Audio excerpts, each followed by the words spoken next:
сомонаи расмии Федератсияи футболи Тоҷикистон ва Иттиҳодияи футболи Россия аз баргузории бозии дӯстона миёни мунтахабҳои футболи ин ду кишвар расман хабар доданд. Ин вохӯри 17 ноябр дар варзишгоҳи марказии ҷумҳуриявии шаҳри Душанбе баргузор шуда, соати 20 ба вақти Душанбе оғоз мегардад.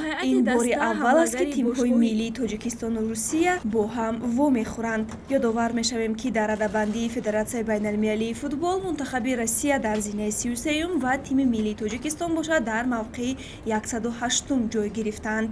Ҳанӯз ҳайати мунтахаби футболи Тоҷикистон барои ин бозӣ эълон нашудааст ва дар наздиктарин фурсат ҳайат даъват мешавад. Тими миллии футболи Тоҷикистон бори аввал дар таърихи худ таҳти роҳбарии сармураббии хорватӣ Петр Сегрд ба марҳилаи ниҳоии ҷоми Осиё баромада, ҳамзамон дар мусобиқаи байналмилалии ҷоми подшоҳи Таиланд иштирок намуда, дар доираи он ду бозӣ анҷом дод.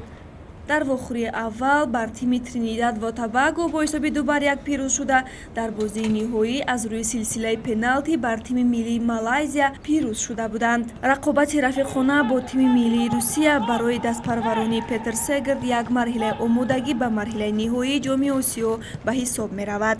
Федератсияи байналмилалии футбол тими миллии Русияро аз ҳама гуна мусобиқаҳои байналмилалӣ барканор кард. Охирин бозие ки дастпарварони Валерий Карпин баргузор намудааст, ин рақобати рафиқона бо дастаи мунтахаби Қирғизистон ба ҳисоб меравад, ки дар он бо ҳисоби 2-1 русҳо пирӯзӣ ба даст оварданд.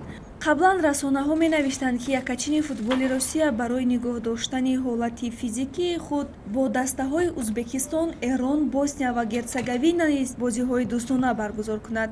Нархи чипта барои бозии дӯстонаи мунтахабҳои Тоҷикистон ва Россия ҳанӯз эълон нашудааст. Пахши мустақими онро телевизиони варзиш ва шабакаи маъруфи Матч ТВ ба роҳ мемонанд.